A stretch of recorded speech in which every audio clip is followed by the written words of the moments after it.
Hi, welcome to Club E. I am Rick Brimacombe of Brimacombe and Associates. I'm your architect of business growth, and I work with you to unlock your potential and amplify the scale of your company. Today, we're going to be discussing podcast creation and promotion. I want to thank our sponsors, Irish Titan, an e-commerce and web development firm, Boulay Group, CPAs and advisors, Highland Bank, a locally owned community bank, Romaine Berg, a digital strategy agency, Minnesota Sales, a sales acceleration firm, and the Network Connect. And again, just to reiterate, Romaine Berg, because they are our speaker today. So, with that, I want to introduce our speaker, Tucker Lee, a digital marketing strategist at Romaine Berg. Welcome, Tucker. Hi, Rick. Thanks for having me. Yeah, great to have you. Thanks for joining us. Tucker's contact information is tuckerlee@romainberg.com. That will be in the comment field. And then again, the comment field is a way for you folks to add questions and such, and I'll get to that in a moment. Tucker, tell us a little bit about yourself, your background, the firm, and the various activities you're involved in. So I have been working in the digital marketing landscape for about 4.5 years right now, and I stumbled across um, Sam Giovanni from the Romaine Berg on a Facebook group, and I kind of reached out to him regarding a job application, and sure enough, he recruited me after that. And then since then, I've been kind of diving into all aspects of Romaine Berg and doing mostly digital marketing specialization. So that's been really nice. But they've got me in all kinds of other places too. So I've been getting to branch out quite a bit. And then recently, we started talking about podcasting for some of the clients that we work with. And I'm a huge podcast advocate. So I was like, I would love for us to do podcasting stuff. And what do I need to do to make that happen? So they gave me the opportunity to speak about it. And we're doing the call with you today from Illinois. Yeah. And then you mentioned, as we talked beforehand, over the last 4 years where you've had your own practice, you've done digital marketing, websites, social media, photography, done a couple of different things. Yeah, it's been great. It's a lot of what I've learned that I'm doing in the agency was stuff I self-taught over that time. I was also in college too, pursuing a degree in digital marketing as well at Western Illinois University. Okay, great. Well, again, thank you very much for joining us. Appreciate it very much. Thanks, Rick.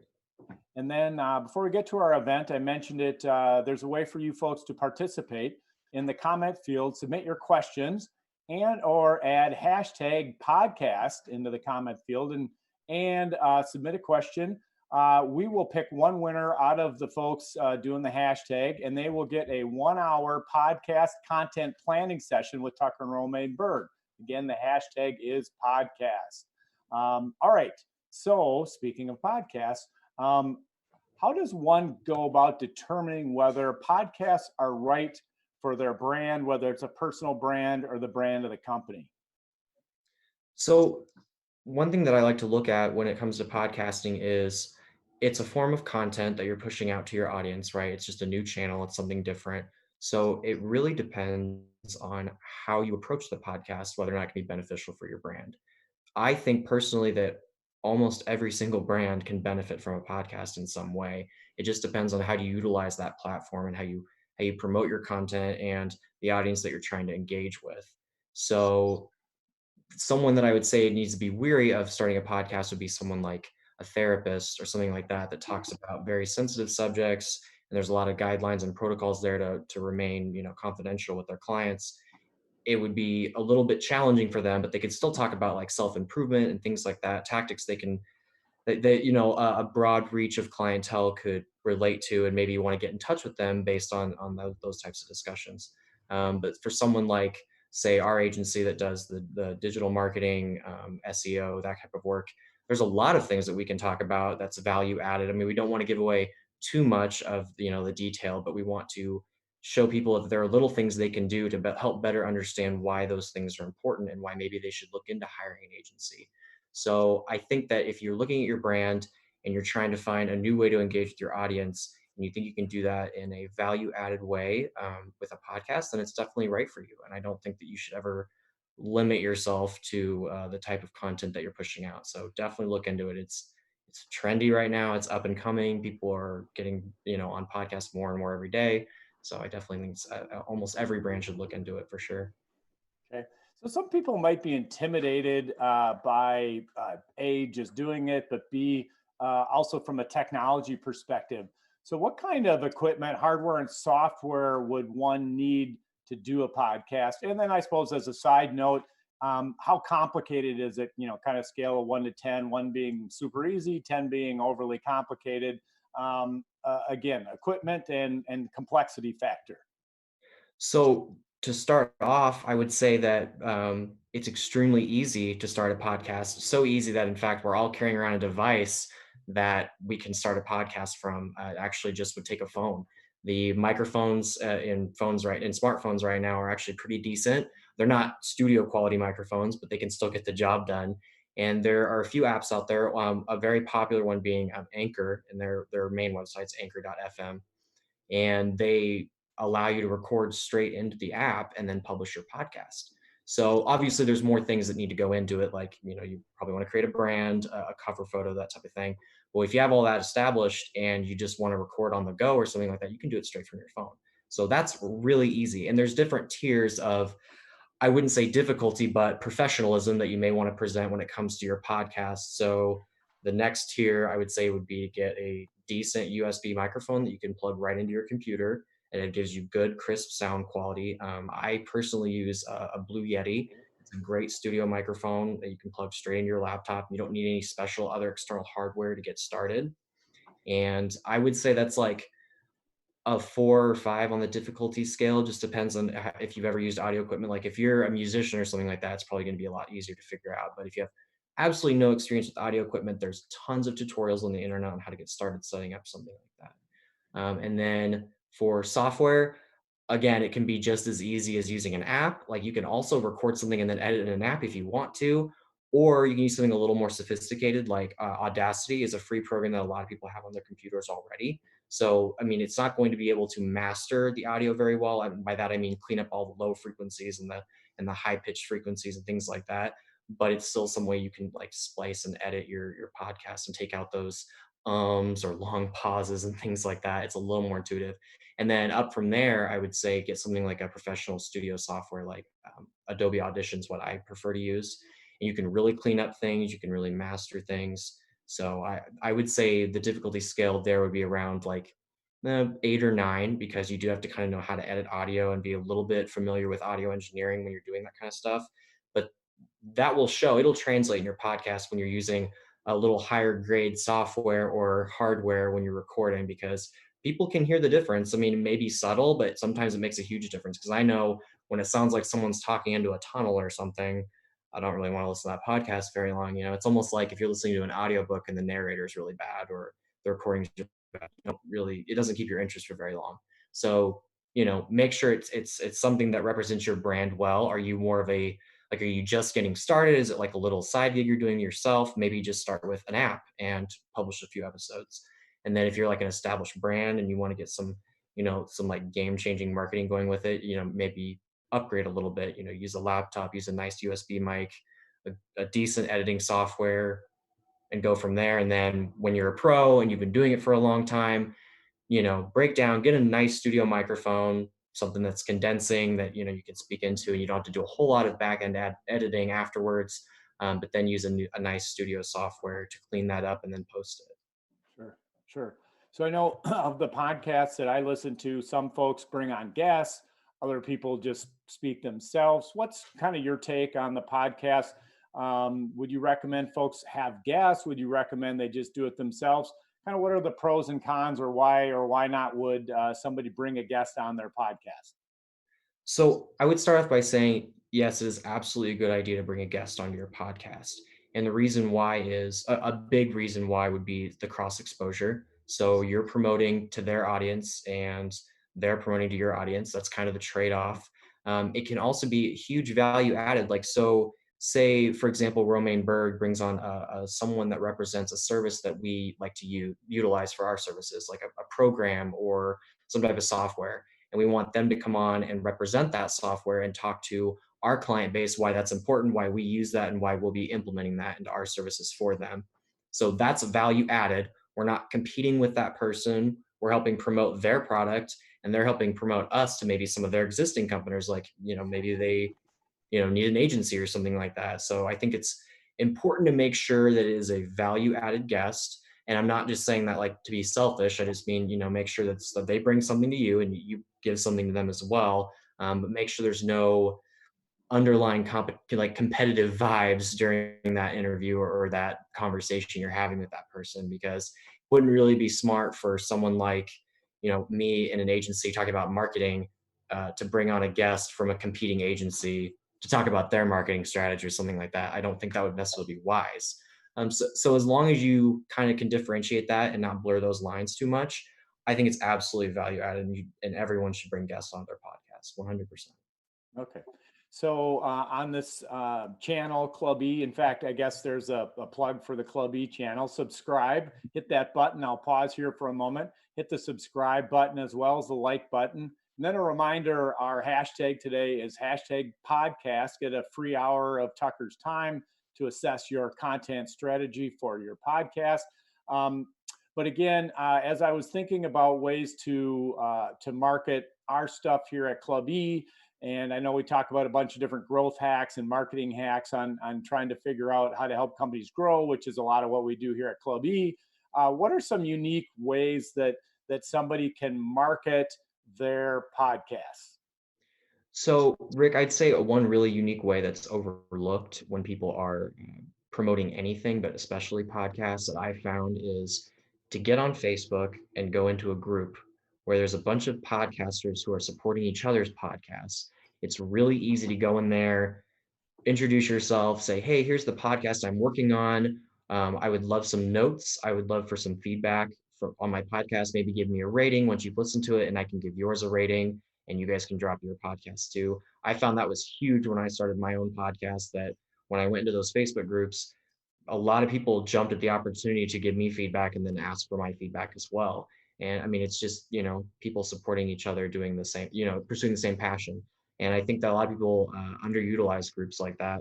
But whereas I've gone to a platform like LinkedIn, and I haven't found that it's nearly successful, just because I think on LinkedIn, we're not looking for so much like the here asking for feedback type of thing. We're all like providing a service on there. We're talking strategy and things like that. We're not saying, here's my product, review it, I'll review yours. I mean, I just don't see that as often, especially in the podcast community. Now, maybe a little bit different for other areas, but that's a really unique way that I found that I haven't seen a lot of people utilizing. So if you're going to start a podcast, and it's a great place to also learn about how to start a podcast too, is get into those groups prior to launching your podcast.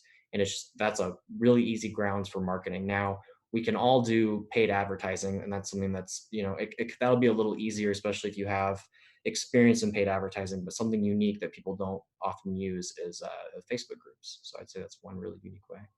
Okay. And then you and I were talking about beforehand pay to play, and the participants or guests actually paying for that time slot. Lots of times I would think that's not a great way necessarily to try to grow your podcast. You want the best guests you can have. You want the most free flowing session that you can put together. What's your take on pay to play? I would fear that pay to play would kind of do something to your brand. I'm not saying you don't have to advertise you're doing pay to play, but if you are doing pay to play, you're going to try to be recruiting people to pay you anyway. So you're going to have to advertise a little bit that you're doing that. I'd be afraid you're letting people come onto your podcast that aren't a value added creator or something like that, and maybe don't align with your brand very well. They're just willing to pay you a lot.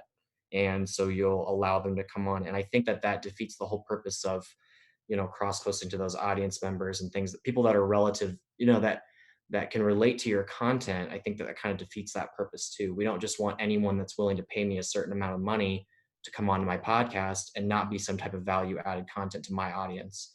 So I think I'd be really wary of that. I'm not saying that you can't do that, but I wouldn't prefer it. I think that it would be, I think you should rely heavily on your content and your marketing, and that should be, the incentive for you to have people on. So. All right. So I think that we covered a little earlier the technology and the big kind of hurdle there, because people might be a little nervous about how complicated it is, or what do they have to buy, or any of that kind of stuff. Then I think the next hurdle people would have would be, how do I come up with my topic ideas? And will I continue to be able to come up with fresh ideas? And I would imagine people are a little intimidated by that. So, how would you recommend folks come up with content ideas for their podcasts? Yeah, Rick. The one of the most intimidating things I went through when starting mine was, how am I going to have something to talk about every single week? Like, how am I going to think of those things?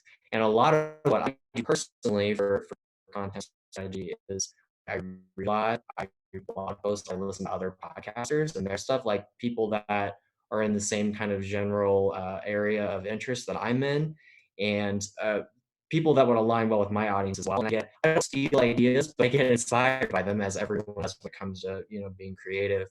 And sometimes it kind of snowballs for me. So I think of one topic that I could break down into like multiple segments, and then I start thinking, wow, could I like break out this one segment from this larger topic and do a whole podcast on that? Now, my podcasts personally are a little shorter form, they're not quite as long, but it allows me to kind of drill down on one specific thing sometimes. And so maybe that's the way you do it. You do an episode where you kind of a brief overview of a bunch of different points, and then later on in the series you can kind of break each of those down. That's one way that I like to do it, and there are many other creative ways to start a workflow when it comes to coming up with ideas and stuff like that. So it'd be something that I would love to talk to people about on behalf of Romainberg if they're looking at starting a podcast.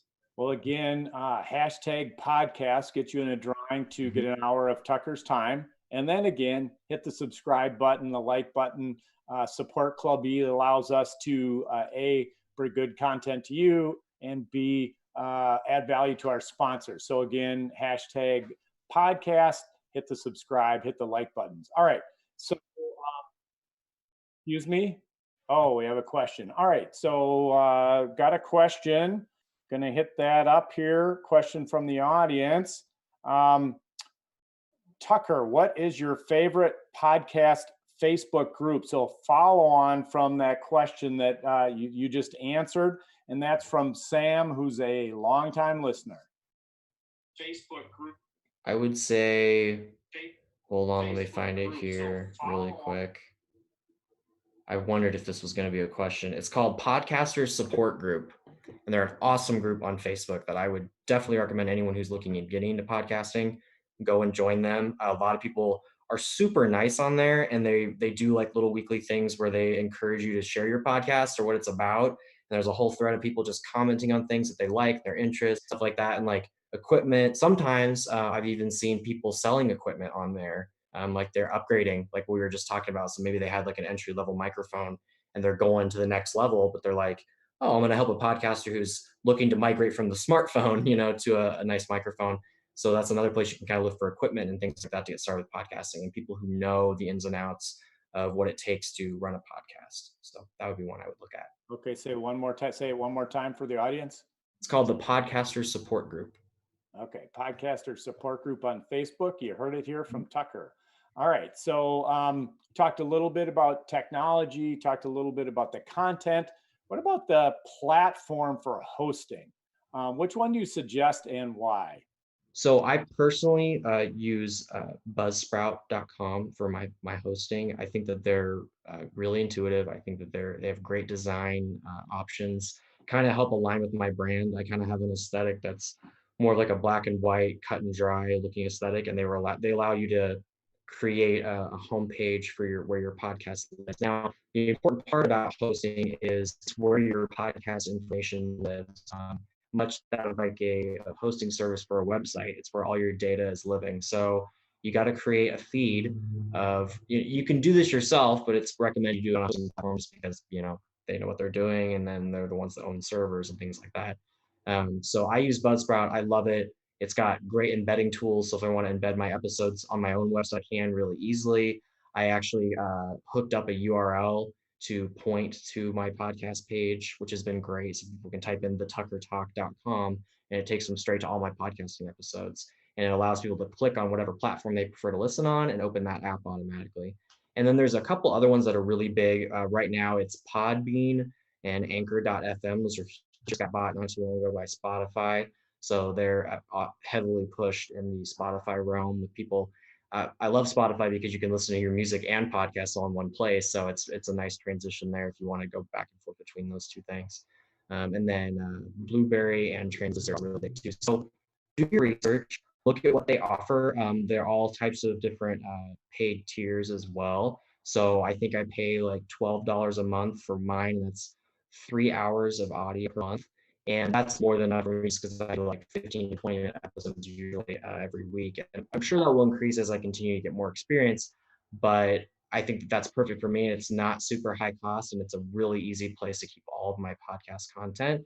And when you go to update something like your biography or even publish your podcast, it publishes them to all the platforms, all that consistently. So it's really convenient. What the main service they're providing is for you to be able to publish everything at once with the click of one button. So it makes it super convenient for the user.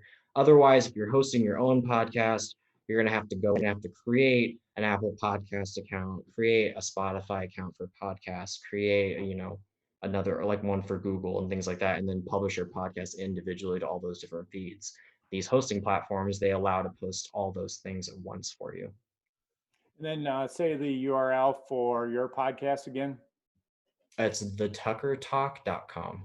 Thetuckertalk.com. Yep. All right. So some of the podcasts I listen to are daily, Monday through Friday. Others are once a week. Some people do it at a different cadence. What's the cadence that you recommend for folks to publish their podcast episodes?